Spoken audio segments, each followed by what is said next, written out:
Bahattin Abdurrahman. I work for Yunus Emre. And on behalf of Yunus Emre, I would like to welcome you all. And this is our fifth talk of our Young Scholar Seminar series. And tonight's talk is the East as a Career, Exploring an Orientalist Circle in the British Archives. And tonight's speaker is from Turkey, Dr. Nagihan Gür.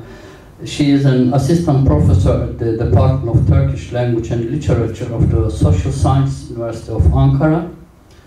And she works on Ottoman literature and cultural history, Ottoman fortune-telling tradition, and Turkish writing, and 19th century academic Orientalism. She worked as a visiting scholar at the History Department of Cambridge University in 2016 for her book project on social Orientalist Elias John Wilkinson Gibb. Did I pronounce correct? Okay. And his private papers. So currently, Dr. Gür is working on a series of articles and is writing a biography of Gibb. So please welcome Dr. Gür, and we will have an answer and question end of the talk. And also, lastly but not least, our emergency exit is here and just on the left side behind in case of emergency. Okay. Floor is yours. Thank you. Thank you very much for your kind introduction, Mr. Abdullah. Good evening, everybody. Thank you for coming. Can you? Oh, okay, sorry. Yes. Now, yeah, can you? Okay, thanks. First of all, I would like to thank head of the center, Mehmet Karakuş, and the organizer of this series, Ayşe Gökçen Yücel, for this wonderful opportunity to deliver a presentation here at Yunus Emre Institute, London. It's a great pleasure to be here today. Before I start, let me give you some insight why I chose this topic. In general, whenever you deal with the topics, you deal with the people. And when you talk about the scholars, philosophers, or writers, we learn about them by their works. And they publish at a certain point in time. However, their works give us limited information about their motivation, why they choose this topic, why they pursue these topics. And also, they also give us limited information who influenced them in their endeavors. I'm always personally very interested in these motivations. And therefore, I started to work on Scottish Ottomanist Elias John Wilkinson Gibb's personal archives and to know more about his interest on Ottoman culture. This is my postdoc research. In my postdoc research on Gibb, I am focusing on the writing process of the Ottoman literary narrative that Gibb put forward in his works, and Ottoman poems, Ottoman literature, and History of Ottoman Poetry. To gather some materials, I did research in some archives in England and also in Scotland. And I worked in British Library, Royal Asiatic Society Library, and Cambridge University Library, and some institute and some center in Cambridge. And also I worked Glasgow University Library, Glasgow Mitchell Library, National Archives of Scotland, and National Library of Scotland in Edinburgh. And I'm currently working on the series of the articles, and I'm writing Gibb's biography with the original materials that I gathered from the archives. And now I am doing some research, new research in the British Archives in London. My presentation is divided into 3 parts. The first part is a general introduction to Ottoman Turkish studies in England in the 19th century. In this part, I will talk about the earlier lives and lives and educations, and also works of Gibb, Redhouse, Browne, and Gibb, Wells. The second part will cover Gibb's connection with Redhouse and Browne, and then finally I will talk about my experiences in the British archives. As soon as Europeans encountered the East, they wanted to know more about its culture, its language and literatures and civilizations. By the 17th century, Oriental language began to be taught in the European universities. After that period, the academic Orientalist studies began in the late 18th century. In this period, Arabic and Persian literature received the attention of Western scholars, and some scholars focused on translations and editions of important works from Arabic and Persian literatures. And also they analyzed the works by means of European theories. But Ottoman literature was almost entirely neglected by European scholars until the late 19th century. Now I would like to give you some brief information about what is Ottoman literature. Ottoman literature was developed in the Ottoman territories between the 13th and 19th centuries. And in its earliest term, Ottoman literature consisted of translation and adaptation from Persian and Arabic literatures. By the 16th century until the 19th century, Ottoman literature grew and flourished at the Ottoman court. With the Tanzimat period, Ottoman literature began to be referred old literature and old school literature. To increase the scope and size of Oriental research in Europe, several institutions were established in the 19th century, including La Société Asiatique de Paris, Royal Asiatic Society, American Oriental Society, Deutsche Morgenländische Gesellschaft. And also Orientalist interest gave rise to academic translation and linguistic studies from the 17th century to 19th century. Some scholars published important works in Ottoman Turkish literature and language, in Italian, in French, in German, in English. You can see some work, the name of the works. Most of them are related to Turkish grammar. It's about Turkish grammar. Amongst these works, Redhouse, Turkish poetry, Wells, the literature of the Turks, and Gibb's Ottoman poems and the history of Ottoman poetry are important examples of these prestigious studies and also translations in England.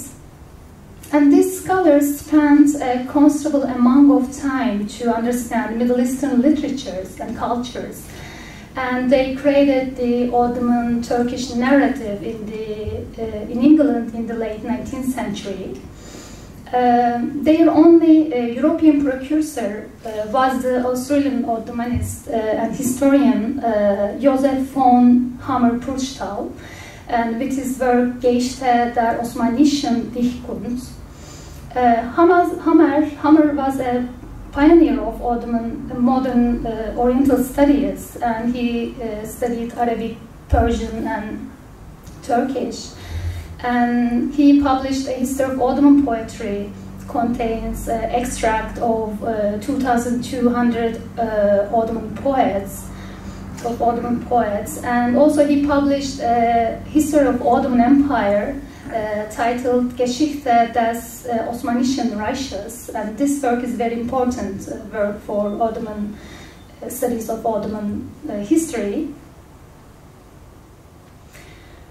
And how were these scholars and specialists interested in Ottoman Turkish cultures?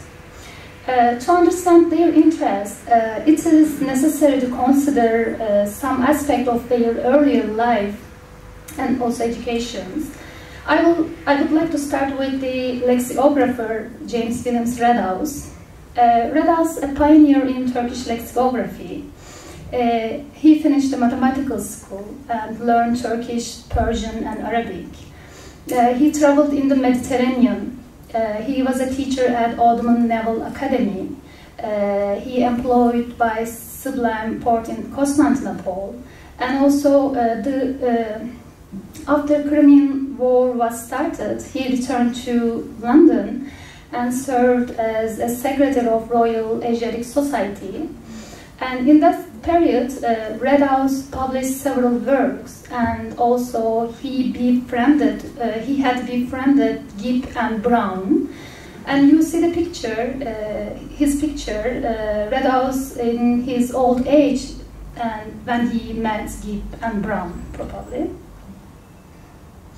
He published several important works, such as English and Turkish dictionary, and grammar of the Ottoman Turkish language, and also a Turkish and English lexicon. It's very important. Besides his linguistic studies, Redhouse studied Ottoman literature and published an important article titled "On the History, System and Varieties of Turkish Poetry." This article is an important source, including various translations and annotations from Ottoman poets, such as Aşık Paşazade, İzari, Hüsnü, Fazli, and İzzet Molla. Before Redhouse's article, no work on Ottoman Turkish existed in English until 1879. In this article, Redhouse argues that the Turks are not barbarians. A letter published in the Allgemeine Zeitung in 1877 by a learned and talented lord. In this letter, the lord says, Turks are a barbarous people since they have no literature and have never had any poets. As an answer, Redhouse says, as an answer to this negative representation of this lord, and Redhouse says, I do know, however, that the Turks possess and have long possessed, both before and since the foundation of the Ottoman Empire, a body of very learned, erudite men of letters, as deeply read as the best of our university professors. A voluminous literature in poetry, history, science, and fiction, and a succession of talented statesmen of whom any nation might feel proud. And also Redhouse adds that learned and talented lord must have relied upon the lack of information of his audience. This discussion is very important because we see the same discussion in the introduction of Ottoman poems of Gibb, and referring to Redhouse's assessment.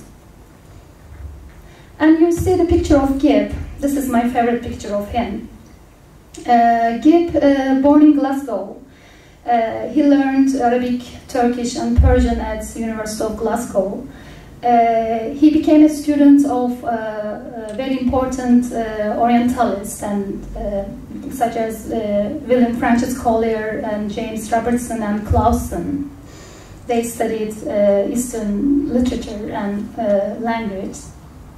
And his interest in the Ottoman Middle Eastern culture and literature began with reading the 1001 Nights. And he joined the Royal Asiatic Society and La Société Asiatique de Paris. The Russia-Turkish War of 1877 and 78 played a role in Gibb's interest in the Ottoman culture.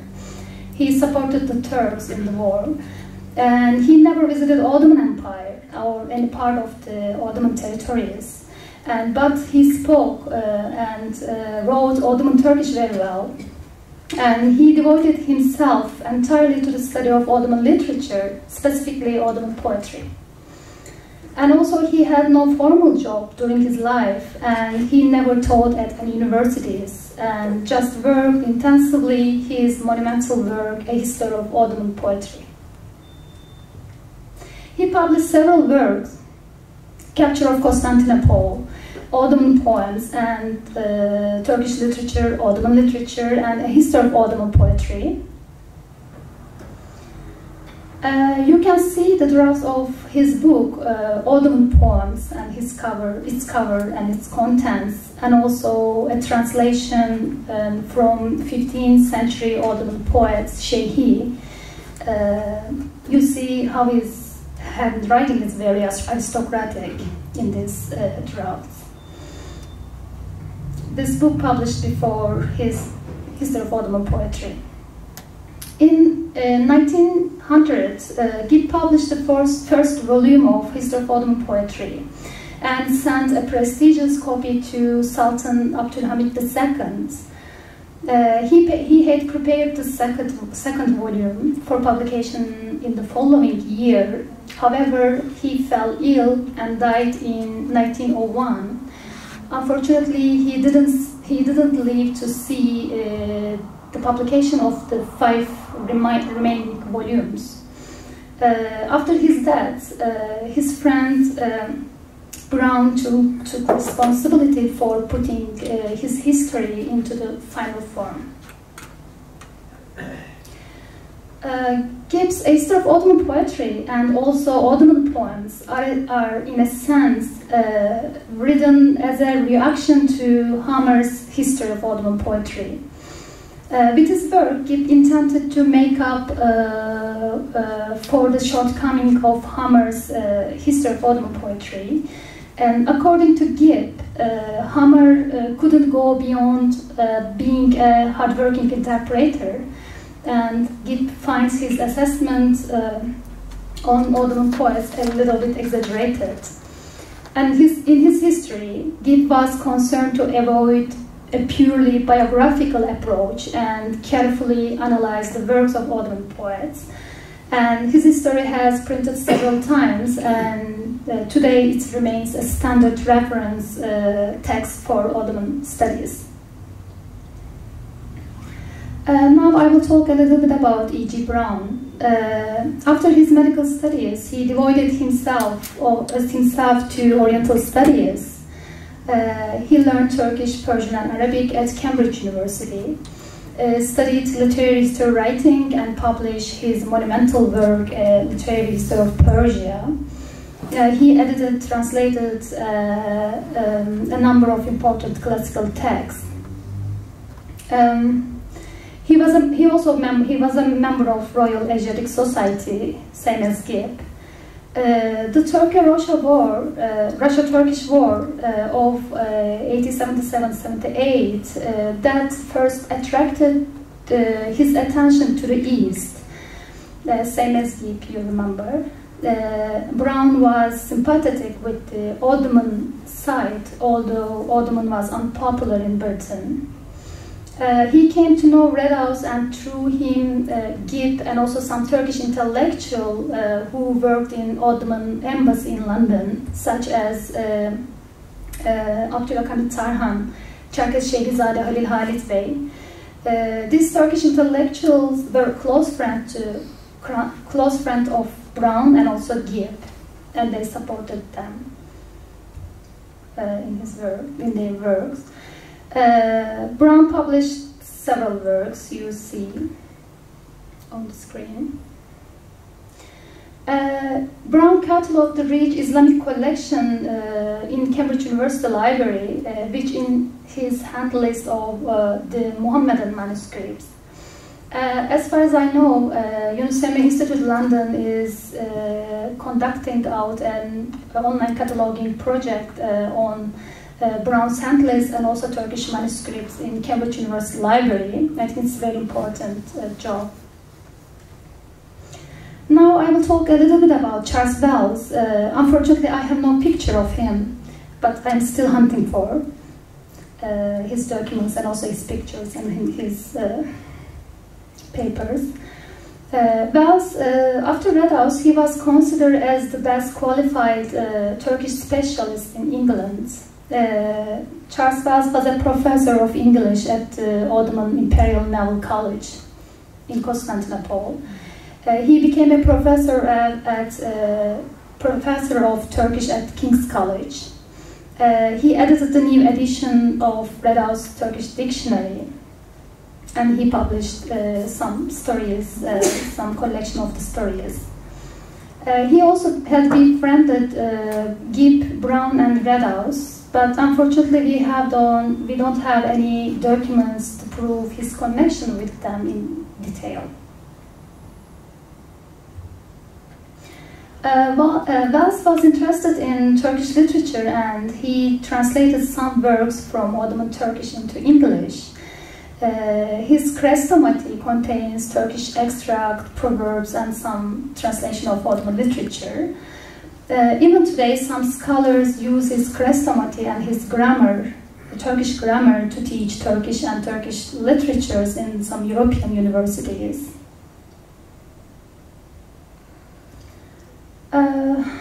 What is the main purpose of this gentleman, and what is the focus of their works? In general, they aim to teach Ottoman Turkish language and literature to English readers who believed that Turks had no literature. And they aim to identify the authenticity and characteristic of Ottoman Turkish literature and language. They aim to supply sources on Turkish studies to students in England, and also reclaim the reputations of Turks and their literature in response to the negative representation of some writers, such as Turks are barbarians.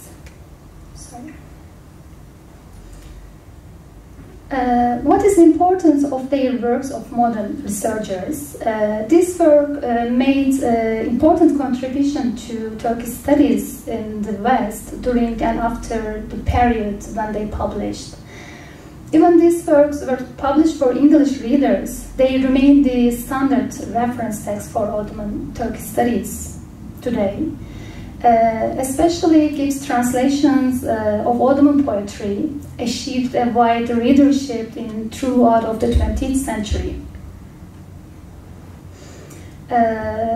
Today, some scholars who studies Ottoman literature criticize Gibb's translation strategies and his understanding of Ottoman poetry. But even though there are some problems with his assessment, most of scholars believe that no work on Ottoman literature has had impact of Gibb's history.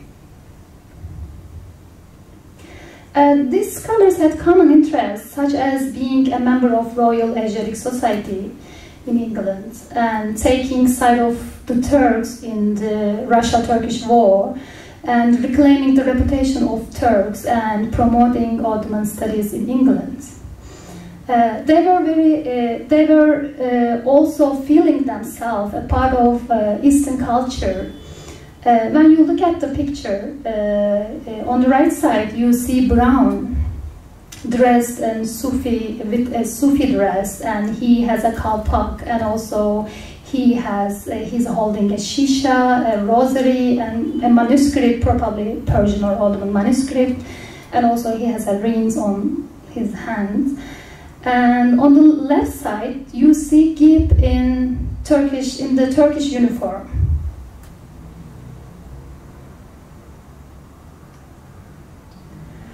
As we learn from Gibb's pupil, informal pupil, and close friend, a portrait painter, Elizabeth Heen Alexander, Gibb went to school dressed with a Turkish fez. Alexander Elizabeth says he also owed a Turkish fez, which he frequently wore and was appropriately nicknamed Mehmet. And before leaving school, he acquired a Turkish uniform in which his photograph was taken, the photographs you have seen in the previous slide. Now I want to talk about how these scholars shared information and how they communicated with each other. We learned something about Gibb's connection with Browne and Redhouse from the secondary sources, but unfortunately we don't have so many primary sources to prove it in detail. And hopefully a few letters and documents survive to follow their connections. You see a letter on the screen, a letter from Redhouse to Gibb in 1885. This letter shows us how Redhouse and Gibb shared information. And from the letter, we learn that Gibb asked Redhouse to send him the book of Keçezade Zetmolla, Mihnet Keshan. It can be translated The Sufferers or The Suffering of Keshan. Redhouse sent him the book and also the book Mızraklı İlmihal, which is an anonymous work of Ottoman Catechism. It contains basic religious information. In his letter, Redhouse says, "Sending you the book to keep as your own. No more fitting successor to its ownership in England could be found or imagined than yourself." It seems Redhouse believes that Gibb is an important successor of him in England. We see a sad Marginalia, this Marginalia by Redhouse in the same letter. Redhouse says, "Don't send me any more books. I try my eyes too much in reading them and cannot resist." Probably Gibb was sending some books to Redhouse to get his opinion on the books. And this letter also prove us the master-apprentice relationship between Redhouse and Gibb. Save for Mızraklı İlmihal and Mihnet Keshan, we can also see more books from Redhouse in Gibb's personal library. Most of them are related to Ottoman Middle Eastern literature and history, such as the poem of the Arabs and Divan of Fitnat Hanım. There are some notes in the books, such as Elias John Wilkinson Gibb, with a sincere regard from the translator. And it's important Redhouse calls himself a translator. And on the right side, you see another note that I say, except it is a little souvenir from me, even this sleep almost turns to possible balance. And this book exchange between Redhouse and Gibb shows us how Redhouse guided Gibb to read certain Ottoman sources and Middle Eastern sources. We can see more books given by Redhouse to Gibb. On the right side, you can see a note by Redhouse. In this note, Redhouse talks about the 18th century Ottoman woman poet, Fitnat Hanım. And he says, Fitnat was married to a certain Dervish Efendi, not worthy of her, and old man. I think it's a kind of academic gossip with Redhouse let Gibb know via this book. Under this note, there are some couples in Ottoman Turkish, and you see in by Keçezade Zetmolla, you see in the second line, Zetmolla says, "Destiny made Dervish Efendi, who looks like a donkey, a husband to Fitnat Hanım." Footnote. In the middle, there is another note from Browne. Browne cataloged Gibb's printed book in the Cambridge University Library and annotated some of them like that. The copy Sir Elias John Wilkinson Gibb on October 23rd in 1885. And also on the left side, you see a picture of Redhouse and his brief biography, and he wrote down from his old friend Redhouse. Now I want to talk a little bit about Gibb's connection with Browne. And as we know, after the death of Gibb in 1901, Browne took responsibility for putting a large part of Gibb's history of Ottoman poetry into the final form. Browne, in this chapter, Browne informed us Redhouse introduced him to Gibb. And Browne says his first communication with Gibb by letter, and their correspondence being often conducted in Turkish and always dealing with literary philosophical matters. In Glasgow, Gibb had no Turkish connection and had not Turkish sources enough Turkish sources.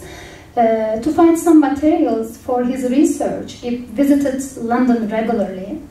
And in this part, Browne says he received an invitation from Gibb to join him in the summer of 1883.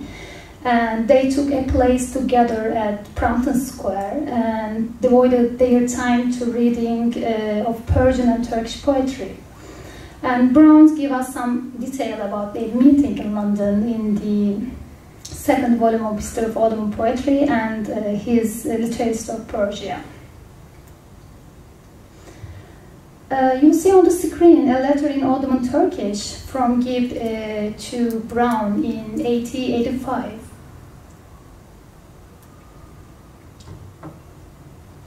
In this letter, Gibb suggests Browne to go to Istanbul after having finished his medical studies. And he says there are very few English doctors who speak Turkish very well in Istanbul. And Gibb says if Browne moves to Istanbul, he will visit him sometime in Istanbul. And then he says he really wants to go to Istanbul, but he doesn't want to go there alone. And ask Browne's opinion about his suggestion to settle in Istanbul. Gibb finishes his letter by apologizing for his typing and grammar mistake. You see, in the letter, you see Gibb uses the Persian word John, means heart, as a pen name. And his middle name is John, but he prefers use the word John in his Ottoman Turkish letter.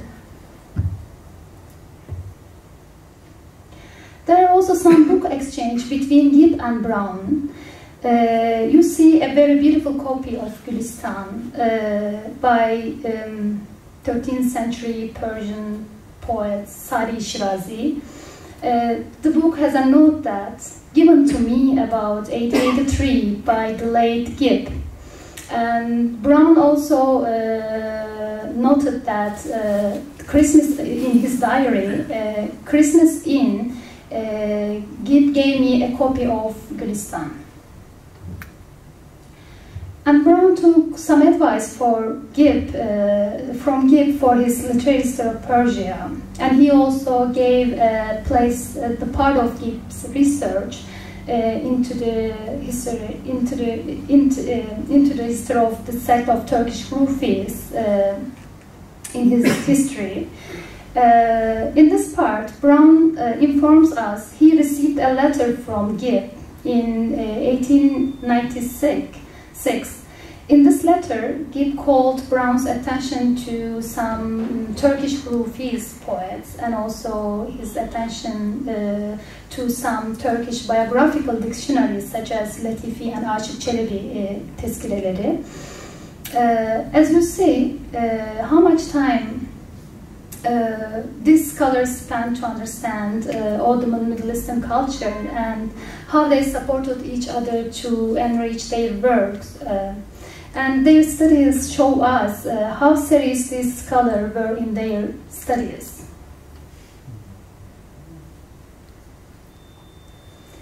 Now I want to talk a little bit about the process of my research in the archives. I have been working in the British and Scottish archives for about a year and a half. In this process, I have come across positive and negative situations. I especially experienced some disappointment regarding the cataloging of Ottoman manuscripts and certain documents. One of the problems that I faced in the archive was that some collection could not be searched online. Gibb's library was donated to Cambridge University Library and also British Museum. And we can find some information about the Gibb's collection in the library's website.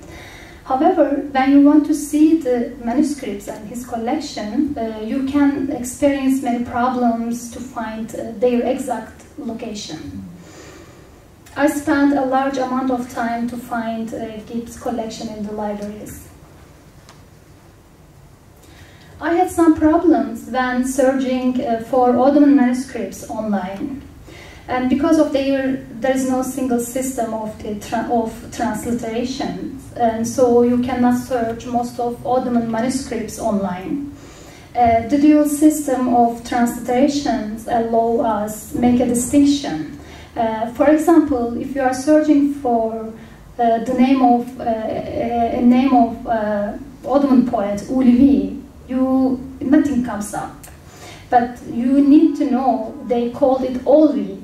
But if you put the name of Olvi on the online search button, nothing comes up again, and it's quite hard to find the works and the writers on the online button by using the online button.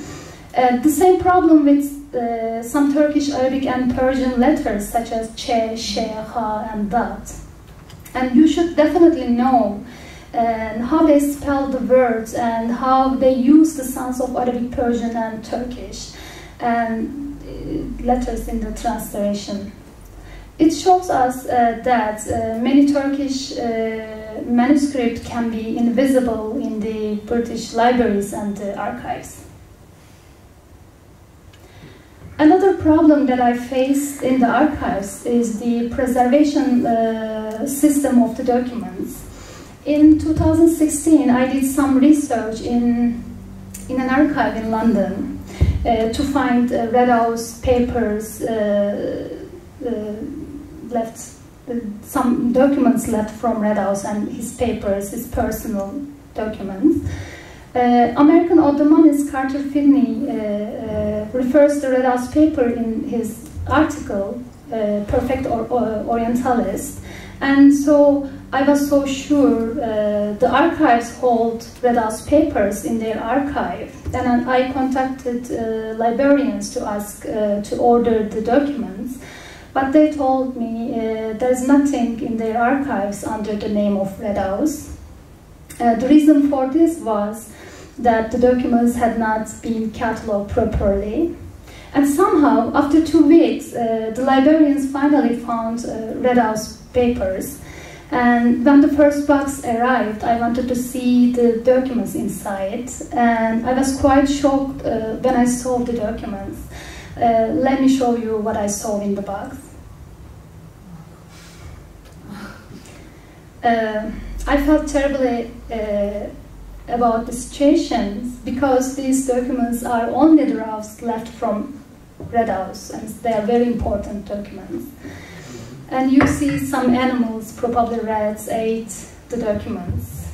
And in my second visit to the same archive, I asked them whether they care about Redhouse uncatalogued documents, but they told me, unfortunately, they have different priorities. Sometimes you see nothing in the archive, even if you have an official record of the documents. Like this missing letter from Hungarian Orientalist Armin Wambury.